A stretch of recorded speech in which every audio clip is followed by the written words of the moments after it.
Em nome de Jesus. Amém. Aleluia, glória a Deus. Pode assentar.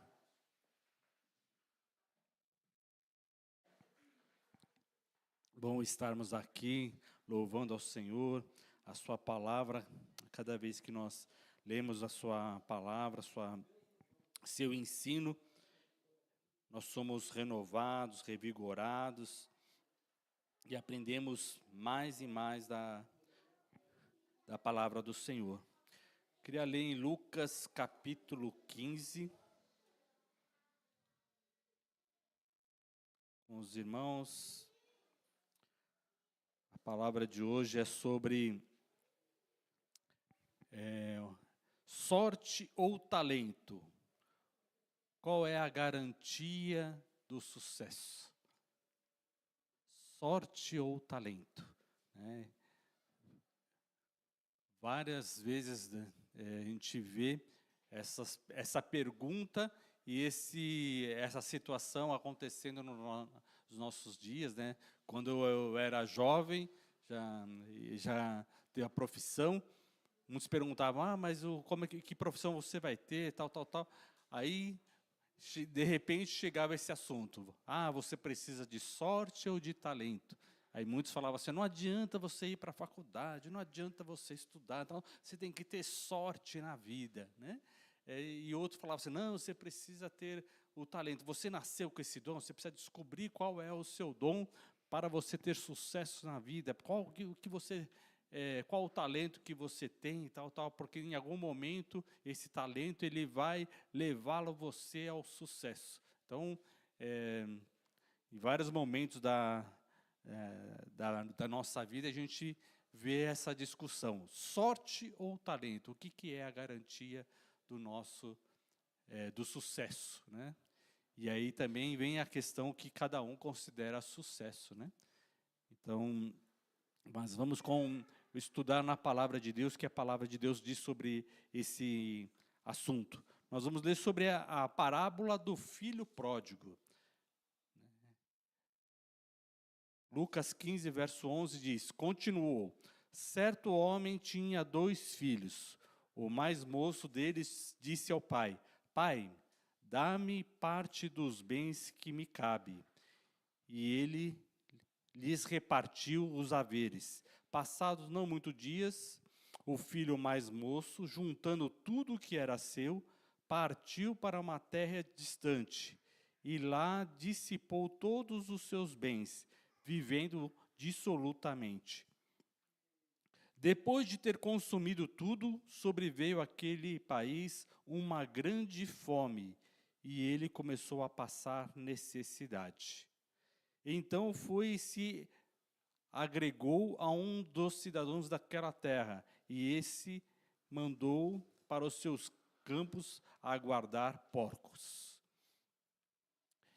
Então, vamos ler essa passagem, essa parábola, né, por partes, né?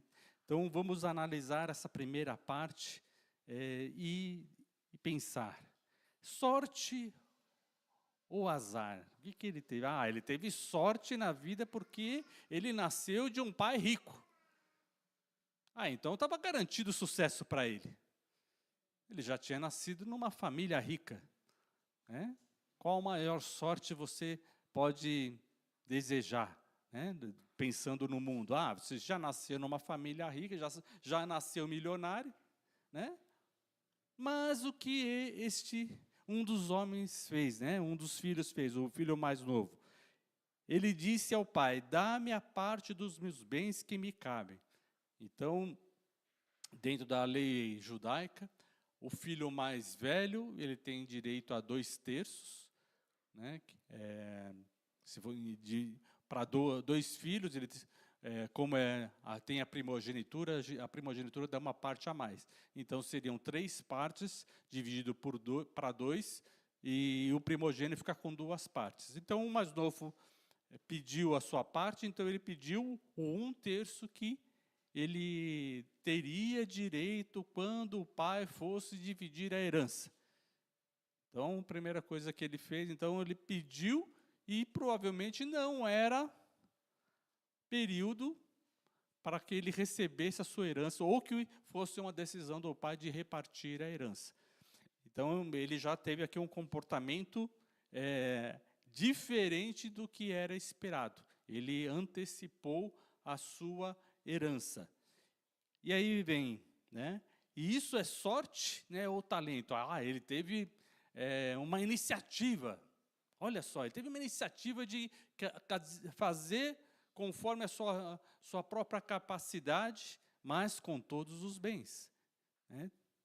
Aqui não diz se ele estava insatisfeito ou ele achava que devia fazer mais coisas, mas ele quis pegar todos os bens. Aí a gente olha para os fatos. O que ele fez com os recursos? Ele foi para uma cidade, né, para um lugar distante, uma terra distante, e aí ele viveu gastando todos os seus bens. E aqui diz vivendo dissolutamente, né, de uma maneira que esbanjadora, né, de uma maneira não se privando de nada, mas gastando com todos os seus desejos.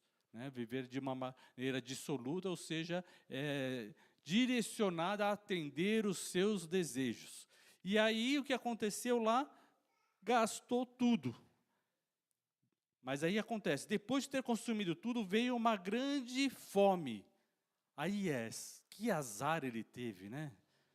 Que falta de sorte que ele teve, porque depois que ele gastou tudo, veio uma fome naquele lugar, né? Olha só, que azar, né, que ele teve, né? Puxa vida. E agora ele começou a passar fome. Ele não tinha muitos recursos, muito dinheiro, né, na sua herança, e ele perdeu tudo. Que azar que teve, né? Ele não teve sorte na vida. Será que é isso que a gente pode analisar nesse assunto? Será que ele não teve sorte na vida? Né? E aí ele gastou tudo, depois que gastou tudo, veio uma fome. E aí ele não tinha. Aí ele fez o quê? Ele se agregou a um dos cidadãos daquela terra. Né? Que sorte que ele teve, né? Ele se agregou com aquela pessoa e aquela pessoa mandou ele cuidar de porcos. Né? E da lavagem de porcos. Que sorte que ele teve? Azar, né? Puxa vida, que azar que ele teve. Né? Ele podia ter encontrado uma pessoa que o ajudasse, mas não, ele encontrou uma pessoa que mandou ele cuidar dos corpos. E ali ele desejava fartar-se das alfarrobas que os porcos comiam, mas ninguém lhe dava nada. Ou seja, ele comia menos do que os porcos. Ele estava desejando comer a comida dos porcos. Que azar que ele teve, né? Foi azar que ele teve? Né? Foi falta de talento, falta de sorte, o que ele teve? A gente começa a perceber que as atitudes que nós tomamos com aquilo que recebemos é o que realmente vai determinar o que vai acontecer com a sua vida. Amém? É uma coisa para a gente pensar.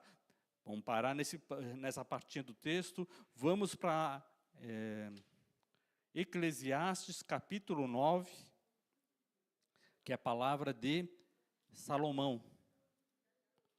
O homem mais sábio depois de Jesus. Jesus foi o homem mais sábio.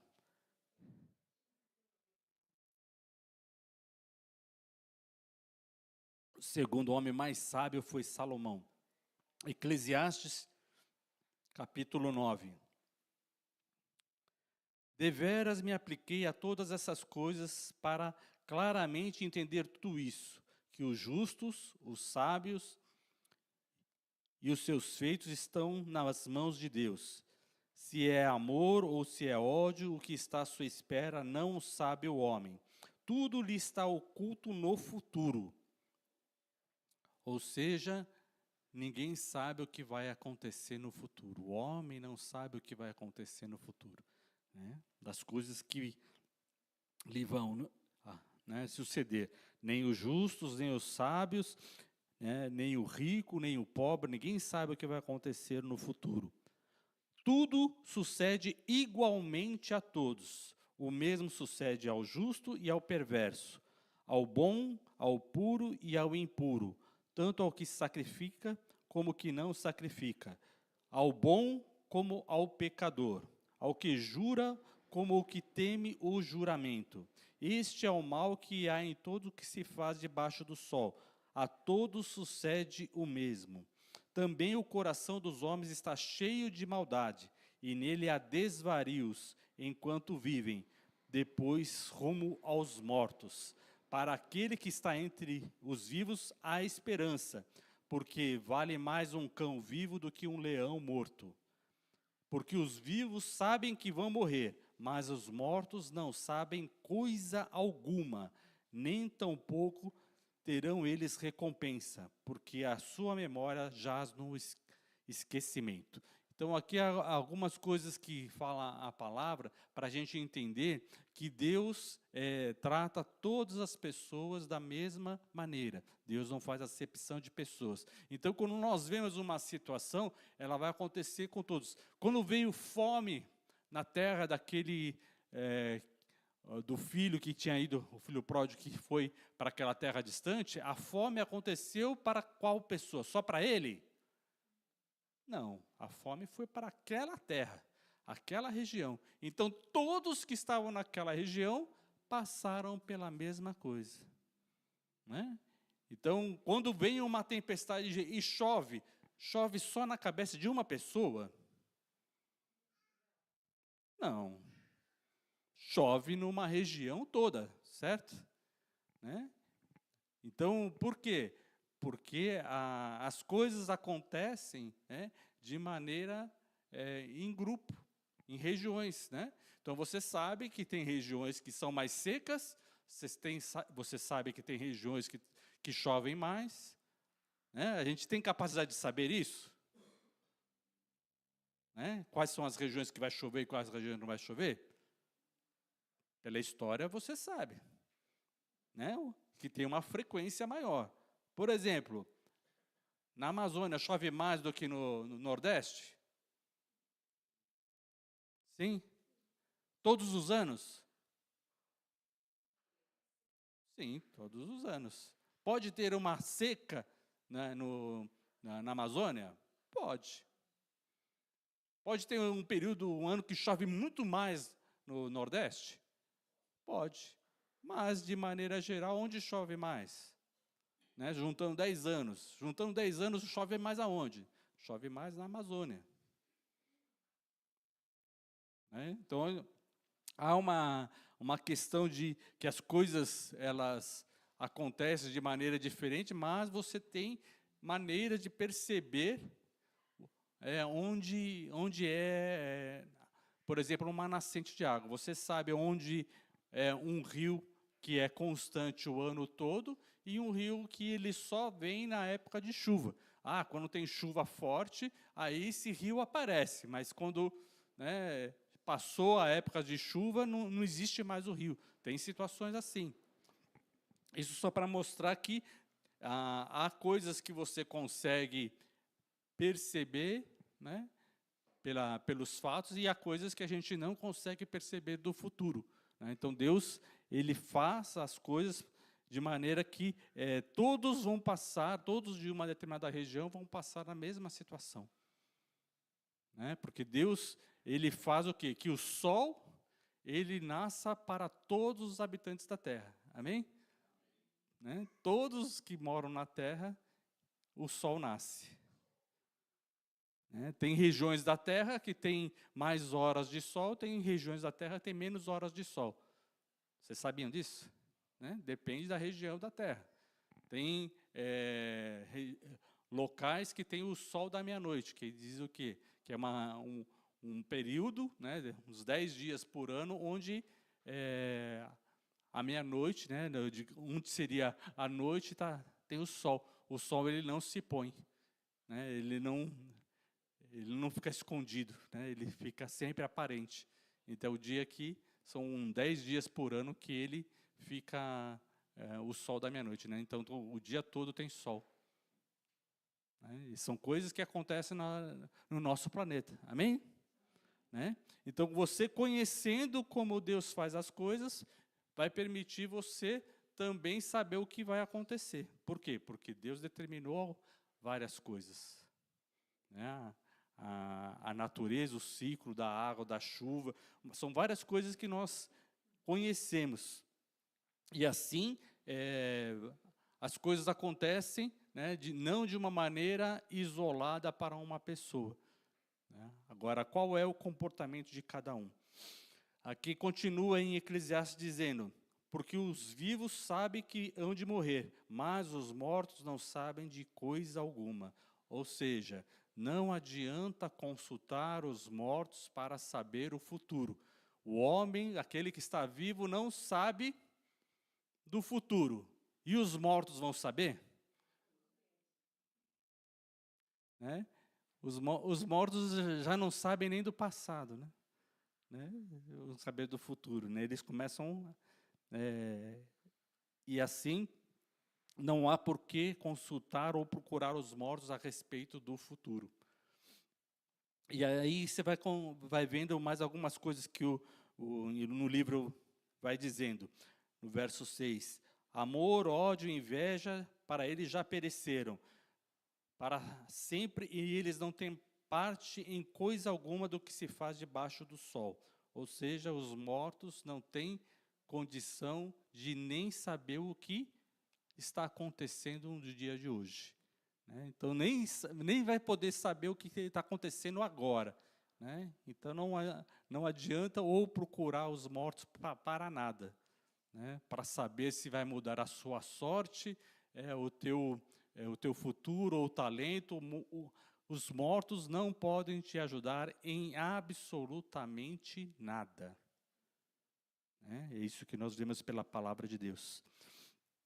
E assim, qual o conselho que Eclesiastes dá? Vai, pois, come com alegria o teu pão e bebe gostosamente o teu vinho, pois Deus já de antemão se agrada das suas obras.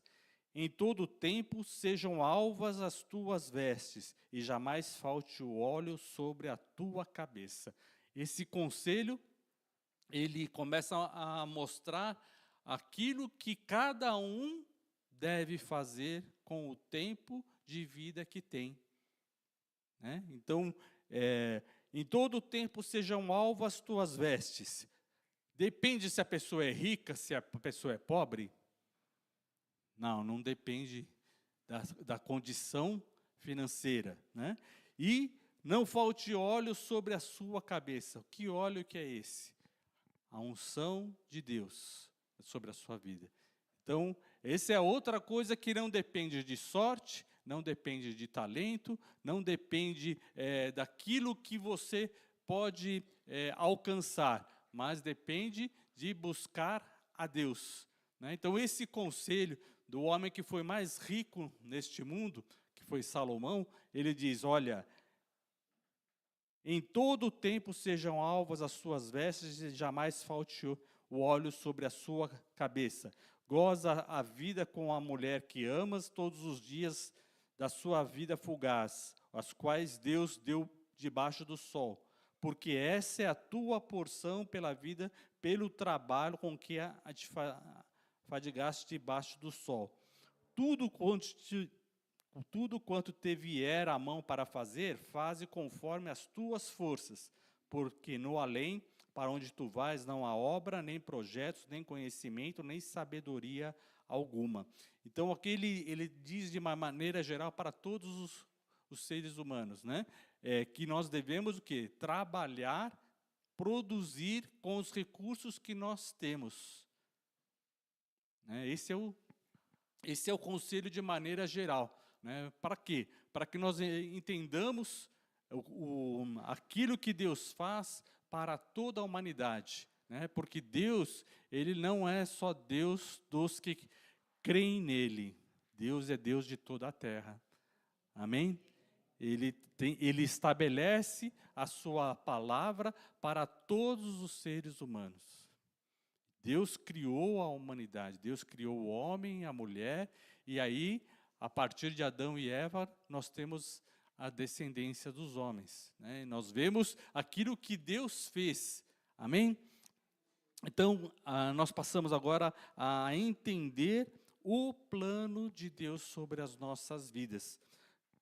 Veja lá em Mateus 25, a parábola dos talentos.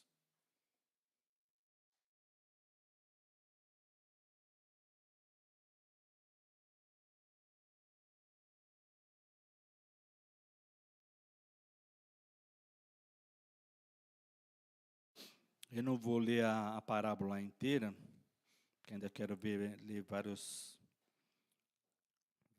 versículos.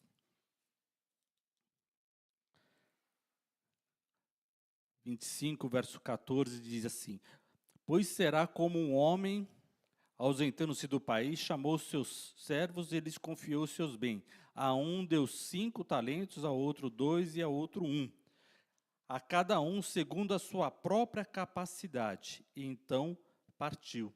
Então, a distribuição de talentos, Deus faz a cada um conforme a capacidade de cada um.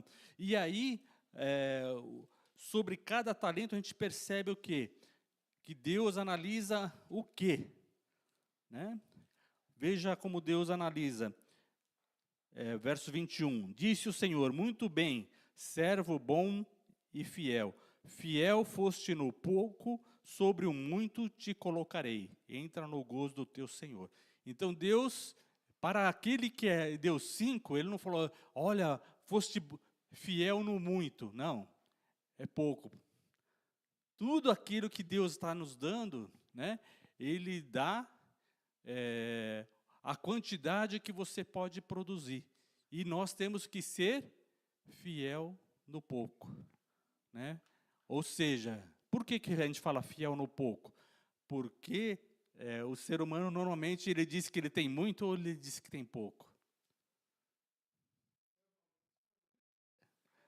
Né? Ele fala assim, não, sempre está faltando alguma coisa. Ah, eu tenho pouco, eu queria, né? Eu tenho pouco dinheiro para comprar o carro que eu quero. Eu tenho pouco dinheiro para comprar a casa que eu quero. Eu queria morar em outro lugar, mas é muito mais do que eu tenho. Então, o ser humano sempre acha que ele tem menos do que ele gostaria. Né? Mas a palavra de Deus é o quê? Seja fiel no pouco. Né? Então, aquilo que nós temos nas mãos, cabe a nós sermos fiéis. Independente, né? Nada a ver com sorte, né? Ou talento, ou uma capacidade maior de fazer o bem. Né? Então, olhando aqui do ponto de vista bíblico, todos nós temos capacidade de ser fiel naquilo que nós temos. Amém? Ou seja, ser diligente com aquilo que está nas nossas mãos. Qual é a responsabilidade que está nas suas mãos? Né? É isso que nós temos que prestar contas. Né? Ah, mas eu queria ter mais. Ah, eu queria ter nascido em berço de ouro. Ah, eu queria ter uma riqueza maior. Ah, eu queria ter recebido uma herança. Né? A questão é, o que você tem feito com aquilo que você tem em mãos? Isso que vai levar, né, ao sucesso. Né? A tua fidelidade. Porque o nosso dever não é chegar diante de Deus e, olha, eu cheguei milionário, olha, não tinha nada, e só quem chegar milionário diante de Deus é que vai receber a vida eterna. É isso? É isso que vai acontecer? É assim que vai ser o nosso julgamento? Não. O que Deus vai analisar? Se você foi fiel com o pouco que você recebeu. Com aquilo que está nas tuas mãos, você foi fiel ou não? Ah, mas outra pessoa tem muito mais dinheiro. Não tem nenhuma análise que vai ser feita assim, olha, você estava numa cidade em que todos eram milionários, menos você. Ah, então você vai sair perdendo alguma coisa? Não. O que importa é o que você fez com aquilo que você recebeu. Amém?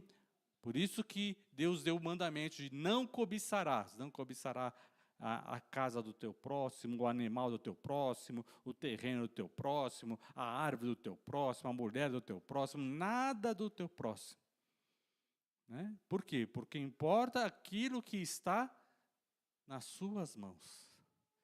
É isso que nós temos que dar conta. Amém? E aqui na última parte, né, no verso 28, daquele que não produziu nada com o seu talento, aqui a parábola diz assim: tirai-lhe, pois, o talento e dai ao que tem 10, porque a todo que se tem se lhe dará e terá em abundância, mas ao que não tem, até o que tem será tirado. E o servo inútil, lançai-o para fora, nas trevas, ali haverá choro e ranger de dente. Então, a respeito de talentos, nós precisamos ver o quê? O talento que nós recebemos e como estamos trabalhando com aquilo que nós recebemos. E o talento, ele pode ser o quê? Dinheiro, habilidade, sabedoria. O que pode ser o talento? O talento, ele pode, como o ser humano ele é racional, né? Então, o talento, ele pode ser considerado a sabedoria, o conhecimento para ter uma habilidade específica. Certo? Então, pode ser fazer bolo, pode ser costurar, pode ser construir uma parede, pode ser a habilidade para mexer com coisas eletrônicas, qualquer habilidade que precise da capacidade do homem, amém? Estão entendendo? Mas o que a palavra de Deus diz a respeito de sabedoria? A sabedoria, ela dá condições de você desenvolver um talento, tanto de você aprender, quanto você exercer. Então, se a pessoa não tem uma grande sabedoria, então o futuro dela já está determinado que ela não vai ter sucesso.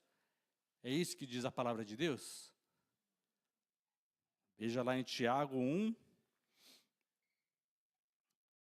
verso 5. Se, porém, algum de vós necessita de sabedoria, peça a Deus, que a todos dá liberalmente, e nada lhes impropera. Ou seja, Deus sempre lhe dá de maneira generosa, né? De maneira sem humilhar ninguém, sem desprezar ninguém. Deus não dá nada de uma maneira irônica ou de uma maneira que deprecia aquele que está pedindo. Quem pede a Deus recebe de uma maneira generosa. Então, até a sabedoria nós podemos receber de Deus, mesmo que nós não tenhamos percebido que ela é um talento que veio sobre nós. Está entendendo, irmãos? Então, de maneira que fique claro que nós dependemos da nossa atitude em buscar. Se a gente percebe que falta talento, falta habilidade, nós podemos pedir para Deus. Amém? Então, aí nós vemos a diferença entre quem serve a Deus e quem não serve a Deus. Não porque Deus faz acepção de pessoas, mas aquele que pede, recebe. Aquele que busca, encontra. Aquele que bate na porta, a porta se abre. E isso é para todos. Por quê? Porque o caminho de Deus é perfeito. A sua palavra é provada, né? Aquilo que Deus faz, ela é aberta para todas as pessoas. E por isso é necessário nós nos dedicarmos a buscarmos a Deus e agirmos conforme a sua palavra. E não ficar com o engano de uma murmuração. Eu não tive sorte na vida. Deus quis dar para outros pão, e para mim Ele deu pedra. Né? Isso é uma murmuração. Isso é uma murmuração. Deus, quando tirou o povo de Israel do Egito e foi conduzindo eles pelo deserto, né? O deserto tinha o sol ardente. O que Deus fez? Ele se movia diante do povo como uma nuvem, de maneira que o povo estava sempre coberto debaixo da nuvem. Né? Então o povo não sofria a aflição do calor no deserto. Estão entendendo? Por quê? Porque Deus estava ali como nuvem. E à noite? À noite, aquela coluna virava fogo, ou seja, aquecia a noite. Amém? Né? Então, a presença de Deus, né, por isso que a gente fala tanto a importância da presença de Deus na nossa vida. A presença de Deus nos sustenta, modificando o efeito do ambiente para a nossa vida. Amém? Então, ainda que estejamos passando por um deserto, o Senhor é o nosso escudo, é a nossa nuvem que nos guarda. Amém? Se estivermos passando um momento de grande frieza, um momento de frio, num ambiente onde todos passariam, mas o fogo do Senhor estava ali. Deus colocou o acampamento de maneira que a coluna de fogo ficava no meio, no tabernáculo, e aí ficavam umas tribos ao norte, ao sul, ao leste, ou seja, todos estavam perto, porque Deus se colocava no centro. Amém?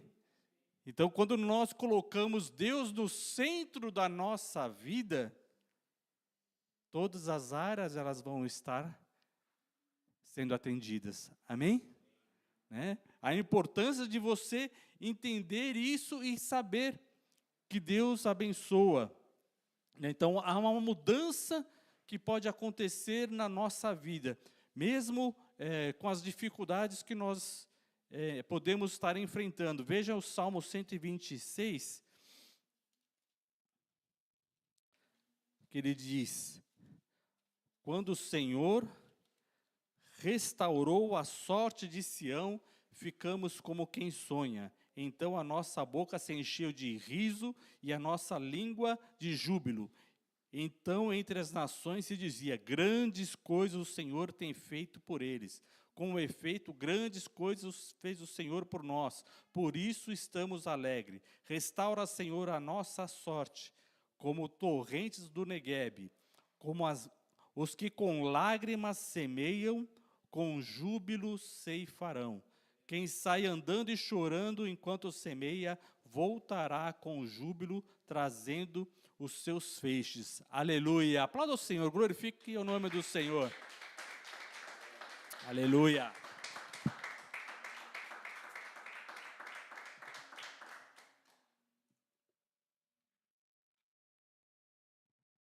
Então veja aqui o contexto da sorte. Né? A sorte ela é mostrada como uma mudança de caminho, né? Uma mudança de cenário. Então, quando o Senhor restaurou a nossa sorte, ou seja, sair de um cativeiro e colocar em liberdade. Né? A palavra sorte na Bíblia ela é usada para essa mudança que acontece na vida, de cenário, daquilo que estava acontecendo na nossa vida, agora o ambiente é outro, ou seja, uma mudança de sorte, né? Ou seja, uma mudança de herança. Né? Então, não é uma coisa temporária, é uma coisa que mudou o ambiente. Amém? Né? A mudança de sorte significa uma mudança de ambiente. Então diz, nós ficamos como quem sonha, né? E aí começa a se alegrar, com um efeito, grandes coisas fez o Senhor por nós, por isso estamos alegres. Mas aqui ele diz, os que com lágrimas semeiam, com júbilo ceifarão.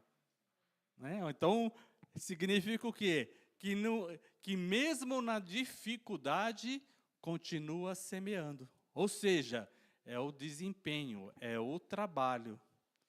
Amém? O trabalho não para.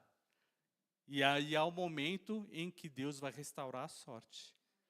Né? Então, aqui diz, com lágrimas semeio, com júbilo ceifarão. Quem sai andando e chorando, enquanto semeia, voltará com júbilo, trazendo os seus feixes. Né? Então, aqui a confiança, né, mesmo em meio a dificuldades, não parar de semear, não parar de trabalhar, não parar de ser fiel com aquilo que está nas suas mãos. Né? Essa é a nossa garantia. Para quê? Que quando você estiver voltando da colheita, você vai ter a colheita. Ainda que não veio uma chuva para semear, né? Para derramar sobre a tua semeadura, né? Ainda que você precisou com as lágrimas, ou seja, a água necessária para aquela semente produzir, ainda foi com muito esforço, né? Tenha sido feito com muito esforço, né? Voltará com alegria. E aí ele mostra que ele fala assim, ó, quando o Senhor muda a sorte, né, ele restaura, e aqui no verso 4 ele fala, restaura a nossa sorte como as torrentes de Negueb. Negueb é um deserto. Né? Quando chove nesse deserto, né, muda tudo, começa a aparecer rios, né, que depende dessa chuva, então Negueb é uma região montanhosa, então na hora que chove naquelas montanhas, aí começa a vir nesse deserto do Negueb, vir o rio correndo, e conforme o rio vai correndo, ele vai regando toda aquela região. E aí começa a nascer a vegetação, flores, aquele vale fica lindíssimo. Né? Então, significa o quê? Mudou totalmente por causa da chuva do Senhor, da chuva que Deus mandou. É uma mudança de cenário. Aquele lugar deixa de ser um deserto quando o rio acontece. Né? E assim, ele está comparando isso com a alegria daquele que se sente abençoado por Deus. Ou seja, ele muda a sua vida. Amém? Né? E quando em Eclesiastes fala, em todo tempo sejam alvo as suas vestes e não falte o óleo sobre a sua cabeça. Para quê? Para que ainda que você esteja passando por uma situação de ambiente de deserto, a tua vida, a tua família esteja com um jardim regado com um manancial cujas águas nunca faltam. Amém? Ou seja, Deus tem para nós a sua misericórdia. Amém? Então nós vemos que realmente as coisas boas e coisas ruins acontecem sobre todos. Mas aquele que confia no Senhor, ele tem refrigério, mesmo em tempos difíceis. Amém, irmãos? Né? Então, a roupa de todo um povo, ela nem se desgastou no deserto. Olha só que bênção. Ou seja, Deus faz, né, um milagre. Né? E aí nós precisamos entender e nos alegrar. Mas muitos reclamavam estando no deserto. Mas nós estamos no deserto. Deixava de entender que eles estavam vivos e com saúde, e os filhos crescendo, né? Tudo estava acontecendo bem, apesar deles estarem no deserto. Amém, irmãos? Né? Porque para sustentar no deserto, só Deus. Né? E assim nós podemos ter a confiança em Deus e não ficar lamentando de talento ou de sorte. Né? Estão entendendo, irmãos? Né? Não fique pensando ou esperando. O que você está esperando, irmão? Eu estou esperando eu ter a sorte de ser abençoado por Deus. Mas eu estou aqui nesse versículo, quando o Senhor restaurou a sorte, eu estou esperando, né, Deus mudar a minha sorte. Eu falei, tá bom, vamos lá, nesse mesmo texto, versículo 5, O que diz aí?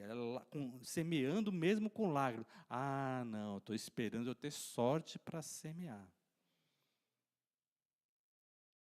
A gente precisa ler tudo, né? Compreender que há algo que nós podemos fazer. Né? Esperar com paciência é esperar a promessa, não é você ficar paralisado em termos de atitude. Amém? Em termos de atitude, aqui, ó, lá, semeando com lágrimas, saindo andando e chorando enquanto semeia, mas vai. Andando e chorando, mas vamos lá. Vamos trabalhando. Amém, irmãos? Estão entendendo? Por quê? Porque Jesus, ele não poupou, ele abriu mão da sua glória. Aí eu falo assim, então Jesus teve azar, né? Jesus teve azar de Deus ter pedido para ele vir dar sua vida por nós. Puxa, que azar que Jesus teve. Não é nada disso. Por quê? Porque é a bênção de Deus cumprir a vontade. Eis-me aqui, envia-me a mim. Cada vez que nós nos rendemos ao Senhor e nós dizemos, Senhor, eis-me aqui. Um profeta, ele se entrega, quando a gente vê lá em Isaías, capítulo 6, o chamado do profeta. O chamado do profeta, ele percebe, ele é curado na sua visão. Ele percebe o quê? A santidade de Deus. Curado no seu entendimento. Ele percebe o poder que Deus tem. E quando nós entendemos o poder de Deus sobre a terra, sobre o universo, sobre o sol, né? Deus é poderoso para parar o sol. Olha só, para cumprir uma palavra, Josué orou para parar o sol. É o universo, irmão. Não, Senhor, eu quero cumprir a sua palavra, eu estou perseguindo os inimigos. Por favor, pare o sol. O sol continue lá firme. E o sol continuou, né, ali no horizonte, não se pôs durante 1 dia e meio. Aí os inimigos falaram assim, não vai adiantar fugir mais, porque enquanto ele nos achar, não vai acabar o dia. Ele só pediu mais tempo para ele trabalhar, olha só. Pediu mais tempo para ele trabalhar, para ele fazer a vontade de Deus. E Deus concedeu. Está entendendo? Pediu tempo para trabalhar para Deus e Deus lhe concedeu. Isaías, ele diz, né, ouvindo a voz do Senhor, verso 8, Isaías 6, verso 8. Depois disso ouvi a voz do Senhor que dizia, a quem enviarei e quem há de ir por nós? E disse eu, eis-me aqui, envia-me a mim. Então disse ele, vai e dize este povo, ouvi e não entendais, vede, mas não percebeis.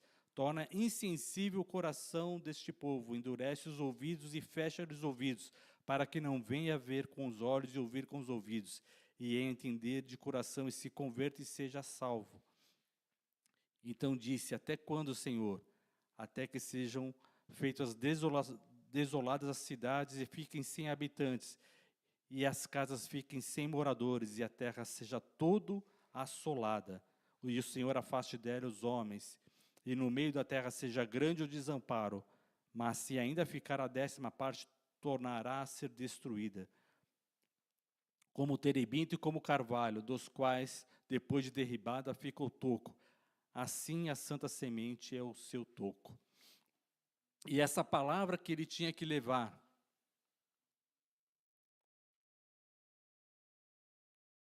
Era uma palavra de juízo. Né? Por quê? Porque o povo ouvia de má vontade. Né? Quando Jesus utilizou esse texto, quando ele estava pregando para os fariseus e saduceus, e o povo criticava, né? Eles criticavam o ensino de Jesus. Jesus disse, olha, bem profetizou Isaías acerca deste povo. Esse povo ouve, né, me honra com os lábios, mas o coração está longe de mim. Ouve de má vontade a palavra. Né? Então, muitas pessoas ouvem a palavra de Deus com má vontade. Então, muitas pessoas creem nesse questão da sorte, do talento, e pensam assim, então eu vou lá para a igreja para quê? Eu vou para lá para receber os dons de Deus e Deus mudar a minha sorte de maneira que a minha vida seja muito melhor. Se não acontecer isso, então eu não fico mais na igreja, porque eu quero que Deus mude a minha sorte financeira, tal. Quer receber o quê? Como diz a parábola do filho pródigo, quer a sua parte na herança. Né? E como pastor eu posso dizer que muitos vêm para a igreja, começam a enriquecer e vão para uma terra distante gastar os seus bens. Né? Por quê? Porque não quer nem ficar perto dos outros, porque para não ter risco de compartilhar. Né? Quer ficar longe. Por quê? Porque está recebendo bens e aí quer estar longe onde ele vai poder gastar sozinho o dinheiro que tem. Todos os recursos que tem. Né?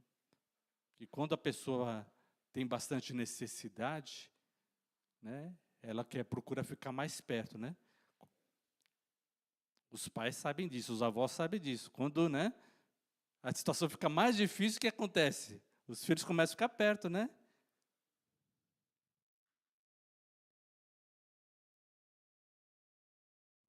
E quando ficam ricos, né? Os filhos vão para mais longe. Né? Aí não pode... Por que acontece isso? Mas começa a ficar com dinheiro, vai assim, cada vez mais longe. Não, estou mais longe, tal. Né? Por quê? Porque isso está na natureza do homem. Né? E a gente precisa o quê? Buscar na palavra de Deus e andar em humildade para obedecer a palavra de Deus. Senão nós não conseguimos. Nós não conseguimos. Né? Nós passamos a fazer aquilo que dá vontade, né, para satisfazer as nossas próprias vontades, desejos. Né? Aí ganha muito dinheiro. Não, agora você vê a pessoa, não, nunca mais. Por quê? Ele está viajando o mundo todo. Nem passa mais aqui. Ninguém sabe onde ele está. Não, mas você pode se ele colocar lá na rede social todas as fotos. Se quiser, você pode ir lá, segue ele lá. Segue ele, mas não tenta ligar porque ele não vai poder te atender, ele vai estar ocupado. Né? Aí fica rico e fica indisponível, né? Mas o nosso Deus, né, Jesus, ele fez o quê? Abriu mão da sua glória, né, tomou a forma de servo e se tornou acessível dos homens. Todos podiam segui-lo. Todos podiam sentar e conversar com ele. Todos podiam ouvir da sua sabedoria, ouvir das suas palavras, contemplar os milagres, as curas. Todos poderiam ter se convertido. Milhões de pessoas poderiam ter se convertido quando Jesus Cristo veio. Mas o homem prefere receber mais a glória de outro homem, a honra de outro homem, do que a honra e a glória que vem de Deus. Foi isso que Jesus disse. E isso, o coração ele fica insensível. E por isso que nós temos que analisar o nosso coração, para manter o nosso coração sensível e não ficar buscando coisas, né, como, eu preciso ter sorte, eu preciso descobrir aqui um nicho ali e tal, e ter um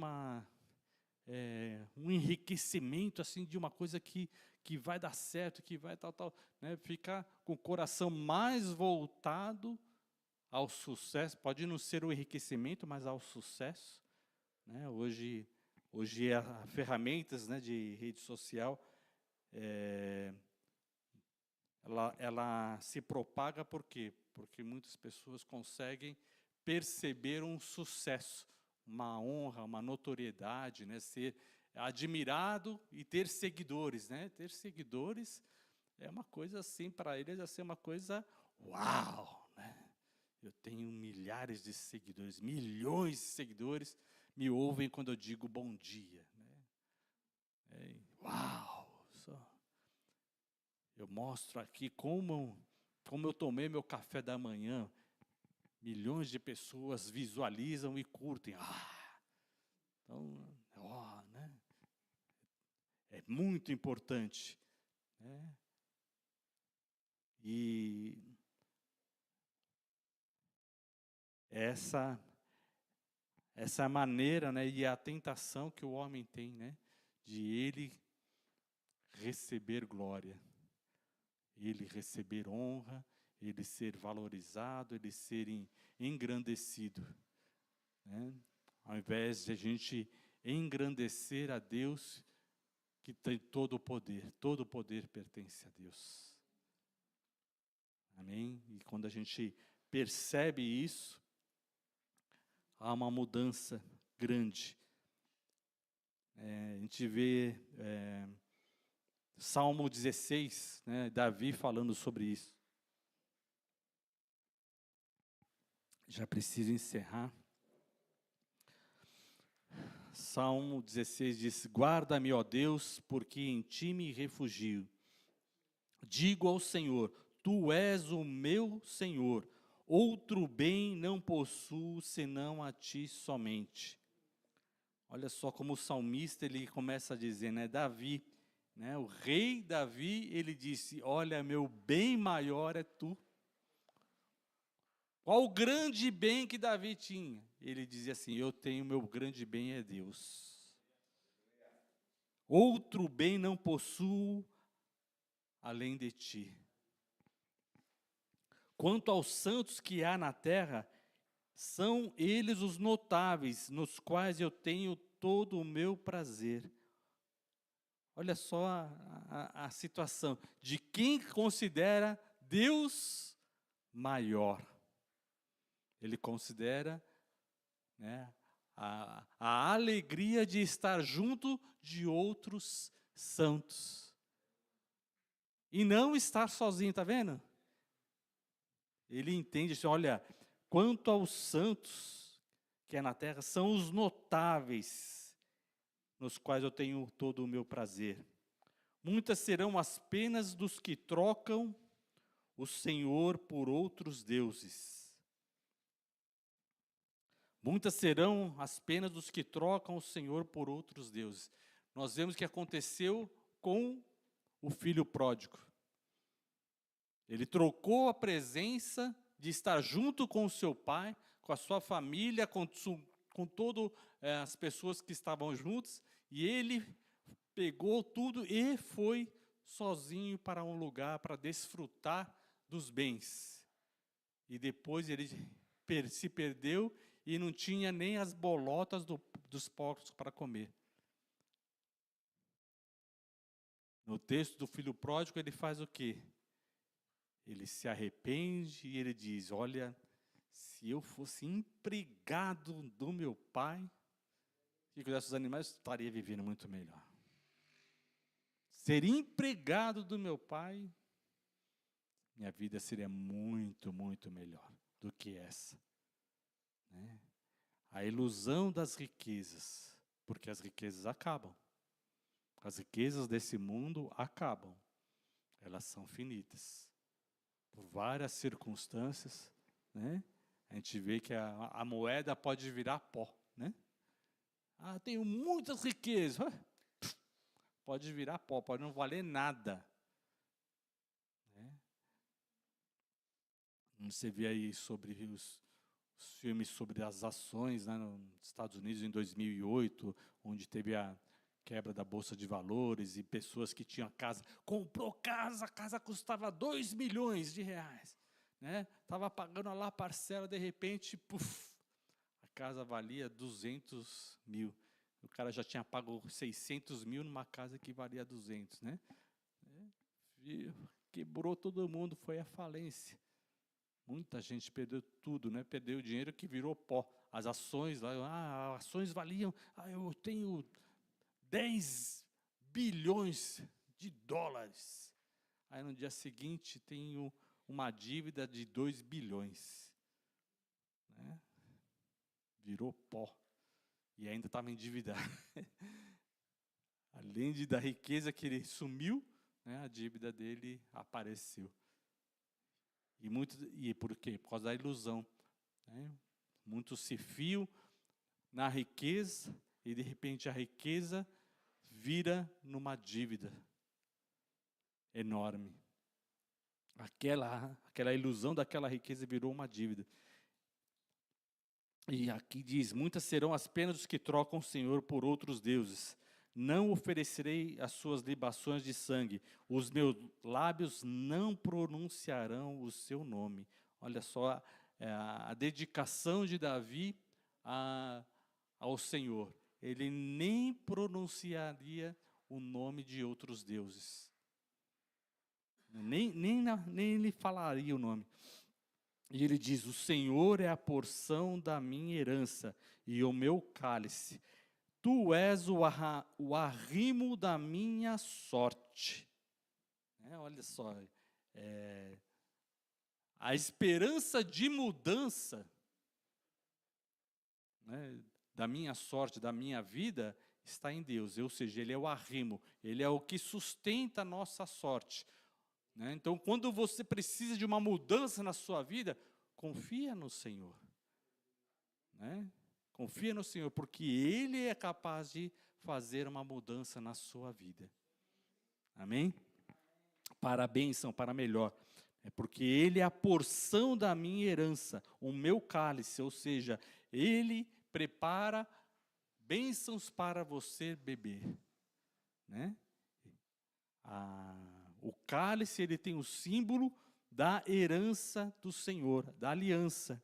Quando Jesus tomou o cálice, ele disse, esse cálice é a nova aliança no meu sangue. Ou seja, você bebendo do cálice do Senhor, significa que você tem uma aliança com Deus. Que você concordou em ter uma aliança com Deus. Que você disse, eis-me aqui, envia-me a mim. É isso que nós fazemos quando celebramos a ceia do Senhor.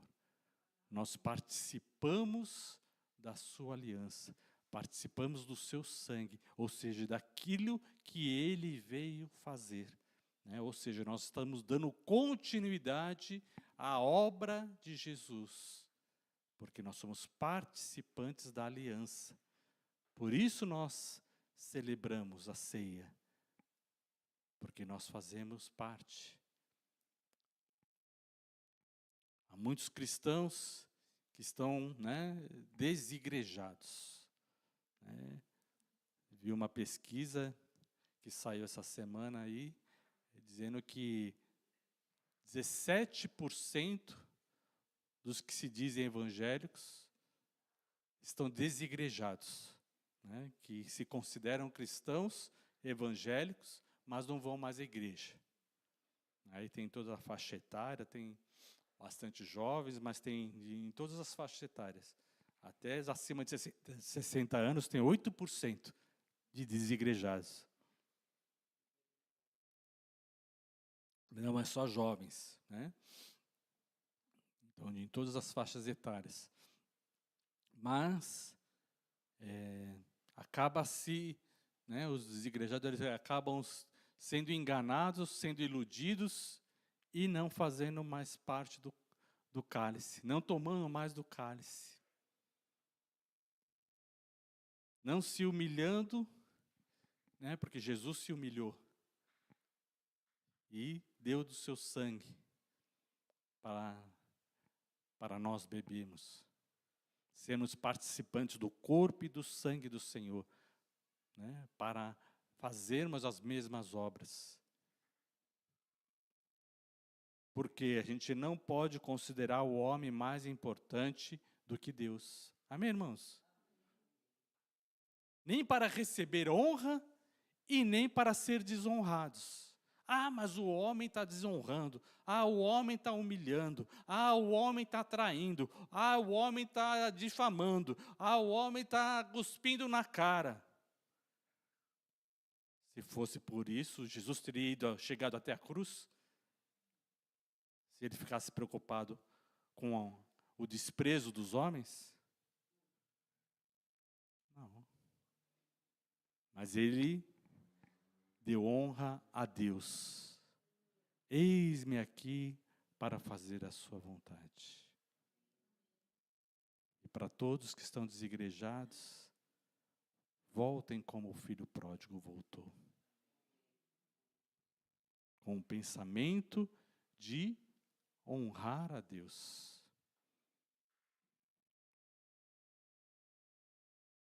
O que me pode fazer o homem? O Senhor é a porção da minha herança e o meu cálice. Tu és o arrimo da minha sorte. Caem-me as divisas em lugares amenos. É muito linda a minha herança.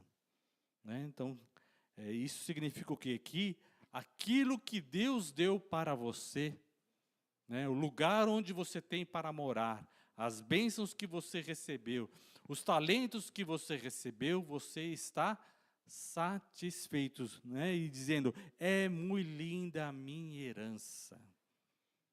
Você pode dizer isso da sua vida? Pense bem, analise tudo o que você tem recebido de Deus. Você pode dizer, olha, a minha herança é linda. O salmista, ele diz isso. Ele reconheceu que aquilo que Deus deu para ele é maravilhoso. Amém? E esse pensamento que nós temos. Ah, mas eu queria... não deixe a cobiça, a ganância entrar no seu coração. Alegre-se naquilo que Deus te deu. A minha herança é lindíssima. Bendigo o Senhor que me aconselha. Ele começa a dizer, se alegrar na bênção do Senhor, ou seja, o bem maior. E quando ele considera Deus como o bem maior, ele começa a dizer como Deus o trata.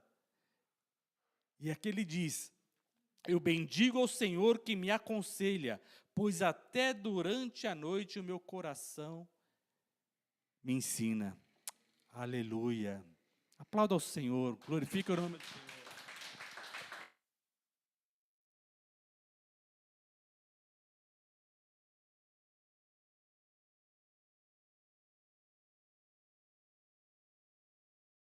Irmãos, é maravilhoso o entendimento que Davi tinha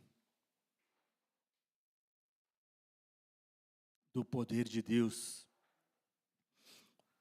entendendo que o Senhor nos aconselha, que à noite, ao invés de você inclinar o seu coração para a cobiça, para o desejo, para aquilo que você quer conquistar mais, abra o seu coração para ser aconselhado por Deus.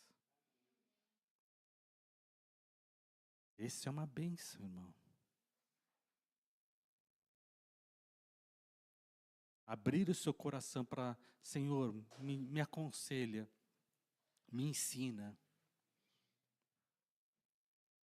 E aí você vai sentir o bem maior, que é ouvir a palavra do Senhor, aquietar o teu coração, você deixar a ansiedade, a angústia de tantas coisas que você quer construir ou não está conseguindo fazer, deixe o Senhor te aconselhar. Deixe o Senhor cuidar de você. Amém? Verso 8, tenho sempre à minha presença, estando Ele à minha direita, não serei abalado. Alegra-se, pois, o meu coração, e o meu espírito exulta, até o meu corpo repousará seguro, pois não deixarás a minha alma na morte, nem permitirás que o teu santo veja a corrupção. Tu me farás ver os caminhos da vida, e na tua presença a plenitude de alegria, e a tua destra delícias perpetuamente. Aleluia. Então a maravilha, né, a festa que há em que nós deixamos o Senhor nos aconselhar. E nós vemos a festa que o pai fez quando o filho voltou, o filho pródigo voltou, né? E recebeu, né? E o outro filho ficou indignado, né? Porque tem esse outro lado. O outro filho não gostou da volta, né? E a gente vê a situação, né? E a gente é difícil para a gente pensar com a misericórdia de Deus, né? Nós pensamos, o cara foi, gastou todos os bens, todos os recursos, como é que pode receber de volta? Como é que o pai pode receber de volta? Né? O filho já disse ali a sua sentença, deixa eu ser como um trabalhador, né? Aí o irmão mais velho podia falar assim, não, e o irmão, né? E que trabalhe mais, né? Mas quem é o nosso irmão mais velho? É Jesus Cristo. Esse é o nosso irmão mais velho. O pai recebe o filho pródigo. E o filho mais velho, Jesus, ele se alegra. Pois tive fome e me deste de comer, tive sede e deste-me de beber. Estava nu e vestiste-me. Nosso Deus é de misericórdia. Nosso Deus, Ele tem todo o poder para restaurar. Jesus Cristo é a ressurreição e a vida. Por isso, alegre-se no seu Deus. Alegre-se no seu Senhor e Salvador Jesus Cristo.